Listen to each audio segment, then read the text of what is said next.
Hi, I'm Ryan Szymanski, curator for Battleship New Jersey Museum and Memorial. And today we're going to talk a little bit about damage control, again, but in today's video we're going to look specifically at why New Jersey's crew decided to highlight damage control so much.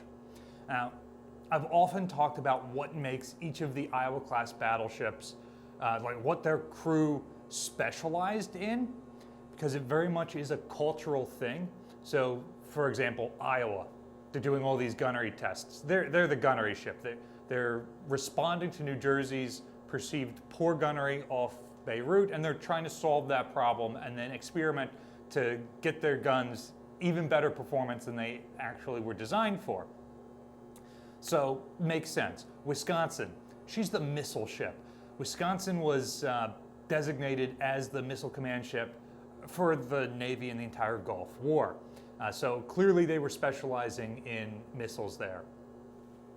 New Jersey, of course, damage control is the thing that our crew really chose to specialize in.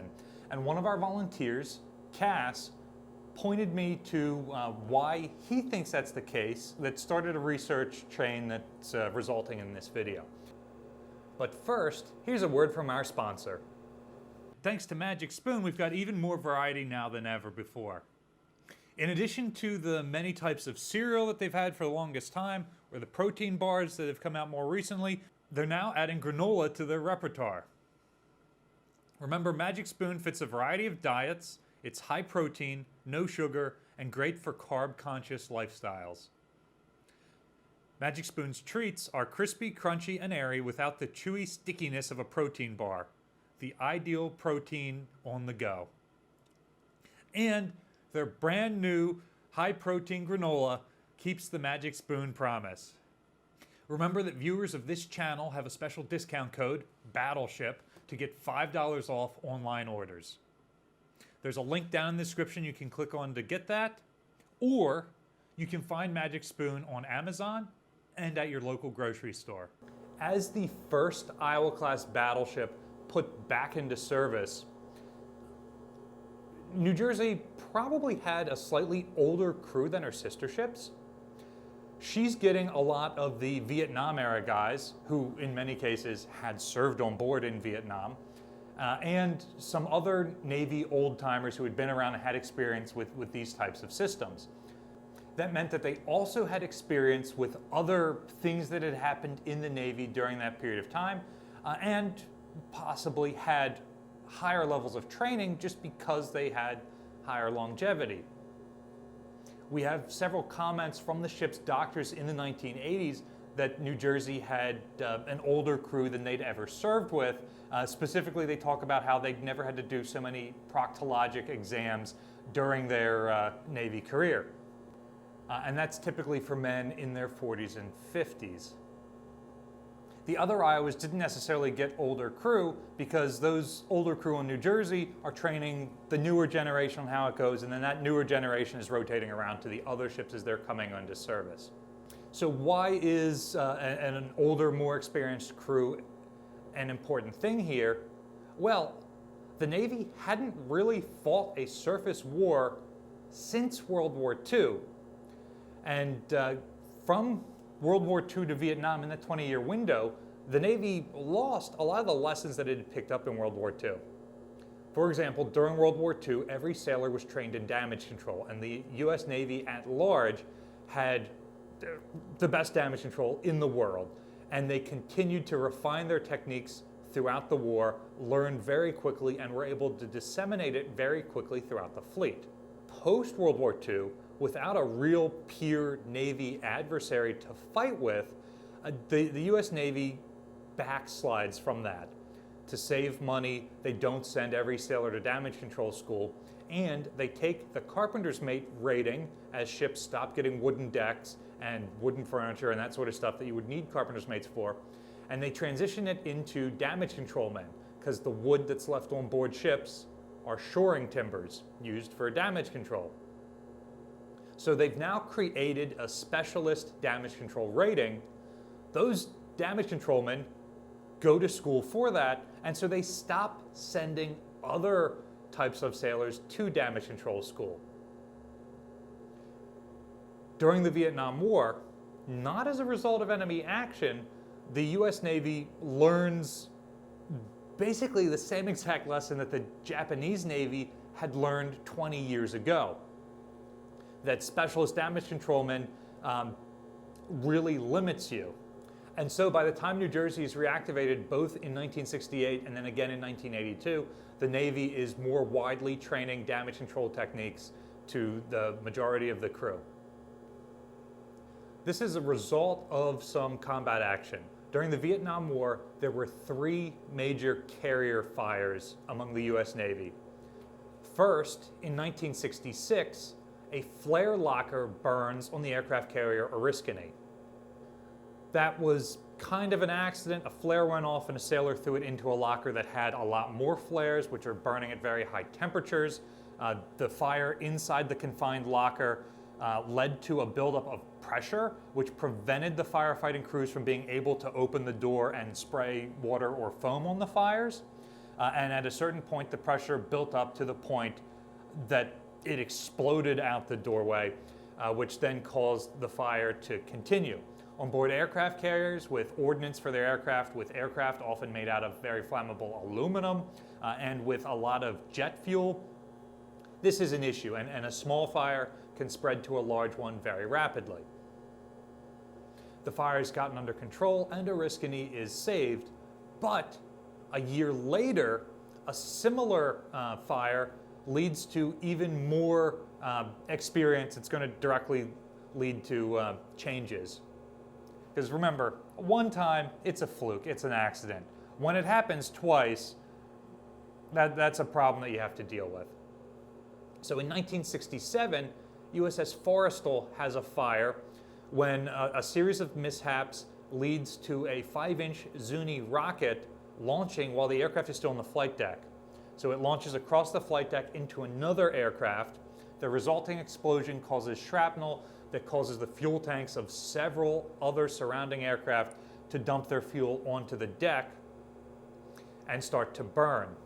The problem is they were preparing for a strike, so there was ordnance lying around, in particular, significantly older ordnance that had deteriorated and was not up to modern standards. But because there's an active war going on, they're having to pull stuff out of the inventory.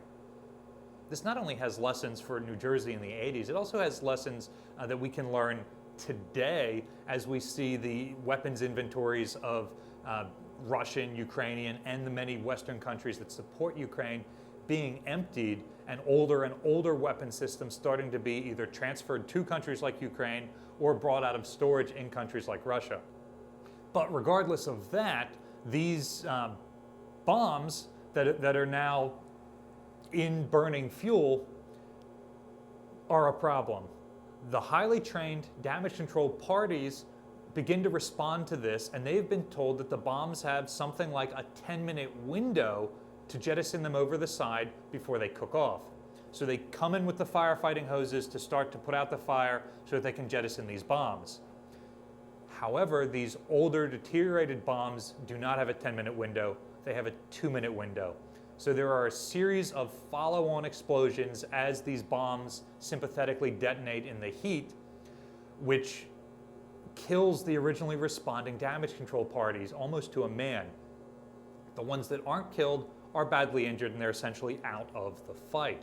So rather than having your uniquely trained damage control men dealing with this problem, you now have individual sailors picking up the fire hoses. And this led to issues where some parties are spraying foam, other parties are spraying water, and the water is washing the foam overboard, and it's washing the fuel, which floats on the water, from where it is and causes it to run through holes in the deck and spread the fire into the lower levels of the ship, which causes follow-on effects like things like plastics, which are now much more prevalent than they were during World War II, to start to burn and smolder, create toxic fumes, and cause harm or kill sailors who are in bunks and these below-deck spaces.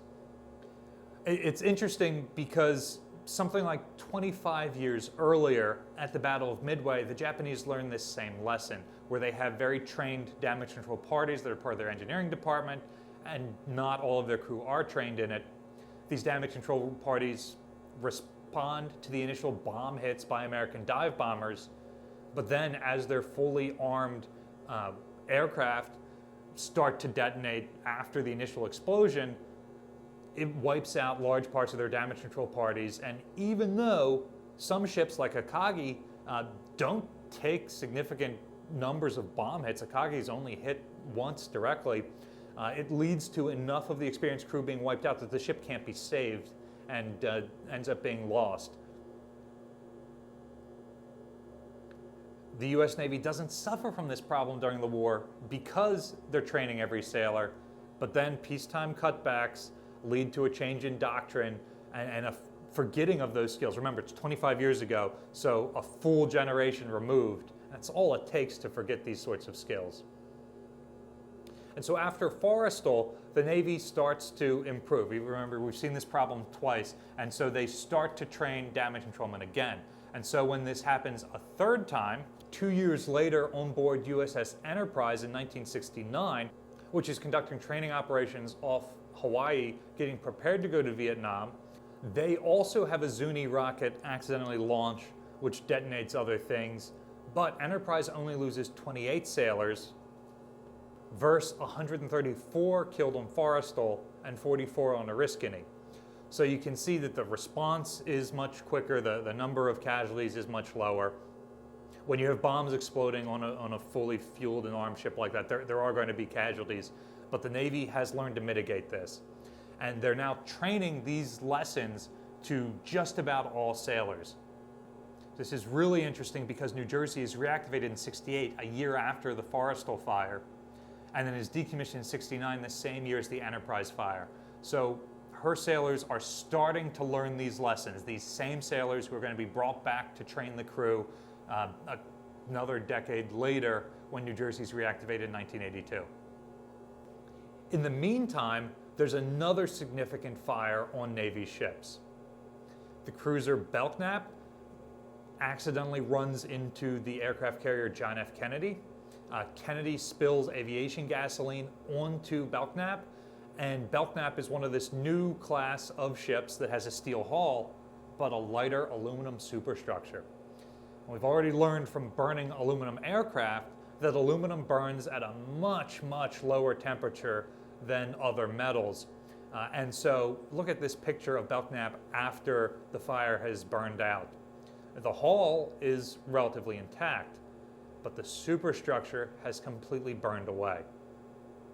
And so again, in 1975, the Navy starts to put into place procedures. They're not going to build aluminum superstructures anymore. So the ships still under construction obviously have that problem, but newer construction ships like the Arleigh Burke destroyers will not. It doesn't really apply to the Iowa-class battleships because we're already all steel construction. But again, it's more lessons that are being learned that a couple years later, when New Jersey is reactivated, are going to be carried on. And that brings us to the final set of lessons. America's closest allies, Great Britain, go to war with Argentina over the Falkland Islands in 1982. And this war results in damage to British ships, and because the United States and Great Britain are such close allies, both in NATO and outside of it, those lessons are told to the U.S. Navy. And so while New Jersey is being reactivated during the year that she is being put back into service, all of these brand new lessons about damage in modern warfare, the first naval war since 1945, and the most recent naval war since 1945 for that matter, these lessons are being taught to the battleship's crew. Live, while it's happening, while they're starting to be assigned to the ship, they're also hearing the news of what's happening in the Falkland Islands. And off the Falklands, you see 4 British warships severely damaged or destroyed by Argentinian air attacks, whether it's aircraft launching missiles or aircraft dropping bombs. And so those are some of the reasons why Cass and I think that Battleship New Jersey's crew specialized in damage control. Because of the damage that's done to aircraft carriers just before New Jersey is brought back to active service, because of the damage that's done on Belknap, and then because as they are training on this ship initially, they are learning the lessons of the Falklands War, which again is the only missile war that we have naval lessons to draw from. And they are learning it in real time as they are working up this ship to deploy. And so between the age of the crew, having experienced some of these older events, and the stuff that's happening while they're being assigned to the ship, New Jersey's crew specializes in damage control to a much higher degree than her sister ships, maybe to the detriment of gunnery, which then Iowa picks up on, and maybe to the detriment of missiles. Tomahawks are so new that New Jersey isn't even armed with many of them for her first couple years in service. So ships like Wisconsin that come online in '88 and can do more test firings are more experienced with that. What do you think? Do you think this is a good explanation for why Battleship New Jersey's crew developed this culture of damage control expertise? Let us know in the comment section down below. What are some other ships that you think really excelled in certain areas? I'd love to hear about those too. I think Missoura's area of excellence is in close quarters fighting. Her crew is the first to get the Bushmaster 25mm chain gun, and I think that they had more small arms and protective stuff, which was really important because she's operating in the Persian Gulf, where about a decade after she's taken out of service, we see the results of an unprotected American ship, USS Cole, being hit by the sorts of suicide craft that Missouri is being protected against. But let us know some other ships in the comment section down below. Battleship New Jersey receives operating support from the New Jersey Department of State, also from a number of other businesses and private individuals like yourselves. We really appreciate the support, especially from Magic Spoon, who sponsored today's video. Remember to use the discount code Battleship or go to magicspoon.com/battleship to get $5 off your next order. You can also support us by liking, sharing, and subscribing so more people find about the museum and our channel. Thanks for watching. Again, but